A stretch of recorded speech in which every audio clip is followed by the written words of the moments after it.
distinguished participants on the dais, particularly my respected, I would call him mentor, Kirit Parekh, who has been a friend and a source of inspiration for a very large part of my professional existence. Those of you in the audience who have chosen to spend time here with me, and most of all, the Economic Times for inviting me, because the focus on energy in the newspaper is something that I think many of us benefit from. There's so much that has already been said on technologies, on, as it were, India's role in the world, on the inspiring leadership of Prime Minister Modi, that my prepared remarks to some extent will be perhaps duplicative or redundant. But I think I want to start with why I accepted this invitation as the Vice Chairman of Niti Aayog. Many of you perhaps know that my role is that of Vice Chairman because our Chairman is the Honorable Prime Minister. And let me also say that the Prime Minister takes a great deal of interest in Niti Aayog. Now, you've had, many of you are energy specialists. You've had comments from BHEL, from Kirit Parekh, and others on specifically energy topics, and I will speak a little bit on that. But I think the point I want to pick up on is really the point made by Ambassador Swain, who has visited me in my office and is truly a friend of India. Dare I say it, he is the politician, I'm the technocrat, given by what he had to say just now.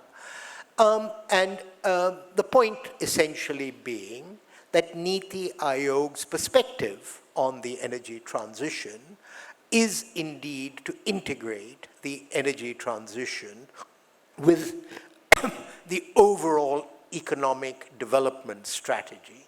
And so to some extent, my remarks are going to be how to think of the energy transition as part of India's development journey. And second, also to think about what this implies at the subnational level, because a very important mandate from the Honorable Prime Minister is for Niti to be available to the states, led as they are by proud elected chief ministers. And so this is the kind of balancing act that Niti has to perform. I am appointed by the Honorable Prime Minister, but the face that we try to present to India's states and union territories is that of an honest broker, helping them realize their own ambitions. And in that context, I would say that, as has already emerged, there are 3 or 4 critical dates that are, if you like, handholds as we look at the integration between India's energy journey and India's development journey. And those dates are firstly 2030, which is where our formal updated commitments, nationally defined contributions take us to. And we've heard, then there is 2047, which the Prime Minister has set a national goal, which Niti is charged to try and realize and develop, which is Viksit Bharat, India as a developed economy by 2047, 100 years after India's independence and 25 years from when Prime Minister Modi issued the call from the ramparts of the Red Fort last August 15th. And then 2070, where there is a solemn but still not treaty-based commitment to net zero by 2070. And so that is the time horizon that we at Niti Aayog operate on. There are clear commitments in the energy field with implications for economic development until 2030. There is then trying to make sense of what it means to be a developed society. And let me make the point that it's a question of a developed society, not just a developed economy, by 2047. Then finally, there is the issue with clear implications for the energy transition of net zero by 2070. I think the important point to make, and that was already clear from what Ambassador Swain had to say, is that the commitment at Paris, the commitment again at Glasgow, the so-called Panch Amrit goals, the official communication to the UN FCCC of our long-term energy transition plan, these are, at the end of the day, political choices. And they are, as has already been mentioned, supported by a deep, I would say, national consensus that the Prime Minister has worked very hard to create, that not just the country's future, but the world's future does depend on choices that India is going to make. And as has already been mentioned by Ambassador Swain, this commitment to mission lifestyle for the environment is an attempt by the Honorable Prime Minister to lead by dipping into values that are intrinsic to, as it were, Indian society: frugality, respect for nature.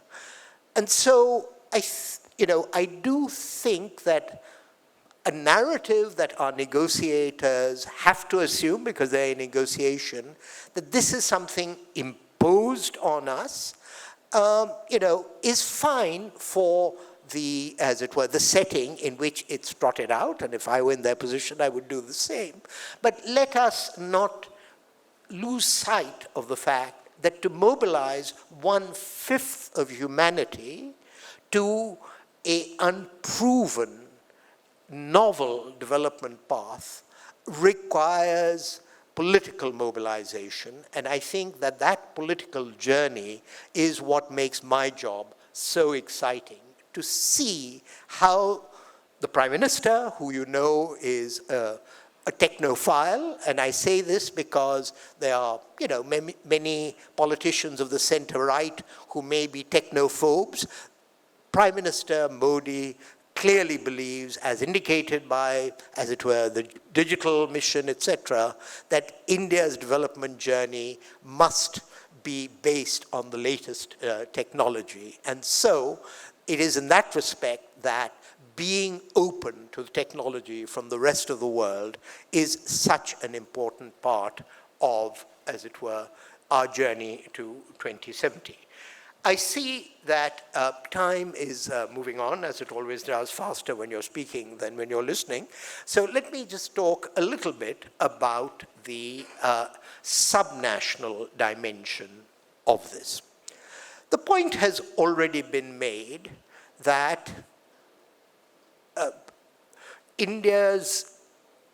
that the energy transition is going to imply, frankly, a fairly substantial move in India's energy center of gravity, point number one, or center of economic location, and I'll expand on that. But second, I think a point that we take for granted And of course, we have somebody from our leading PSU, BHEL, on the dais. But let us not forget that as recently as the late 90s, and I think about the time, or soon, about the time that Kirit Parikh came into the Planning Commission, India's electricity sector, its energy sector, was essentially a public, as it were, game. I mean, there was generation in the state and the national, at the national level, and there was generation, distribution, etc. And the short point I want to make is that we have turned that on its head. So much of the renewable landscape is on the basis of action by all of you, the private sector. And therefore, all of the challenges of stability, regulation, particularly at the subnational level, these are the governance issues that we face going ahead. And so part of Niti's role in dealing with the states will be to persuade them that capricious action by them is not helpful to, as it were, where they want to go with regard to their energy sector. So that's one subnational dimension, and I'll return to the second one before I close, which is the, as it were, the geographic transition, and to some extent also the transportation transition. We know how much of Indian Railways patterns, revenues depend on the haulage of coal. As far as we can tell, the new centers of renewable generation are likely to be in the west, whereas most of the coal resources are in the east. I mean, the US has faced a similar situation, the problem of Appalachia. So we have our Appalachia as well, and we saw in the framework of the negotiations of the Inflation Reduction Act in the United States, the crucial role that one senator from West Virginia, Joe Manchin, had on the progress. The point I want to make, and I think Ambassador Svein is one of the most enlightened voices coming out of Europe, and I would just hope that he is persuasive with his authorities, is that for God's sake, our politics is no less complicated than yours. And if you felt that you had to resort to coal now or earlier, in response to Russia, please grant us, as it were, the sovereign freedom to make the choices by trusting us on the journey that we are committed to. I'm almost out of time, so let me just recap a few of the points that I wanted to make. I'm not sure if I did or not. First, we are in a different world when it's private to private as far as risk is concerned, and therefore instruments for mitigating risk will become very important, financial risk included. Second, regulatory risk will start to matter, does matter a lot more, and therefore Niti is always open to listen to, as it were, issues and problems that you face either at the national or the state level with the issue of regulation. Third, that when we are depending on the private sector to do a large amount of investing, the issue of financial channels will become very important. And then finally, the cross-border dimensions of this are important, and I repeat that to resort to punitive dimensions such as carbon border adjustment, etc., is not respectful of as it were, India's commitment. But I see that my honored and distinguished colleague, Mantriji, is here, so I'll take my leave.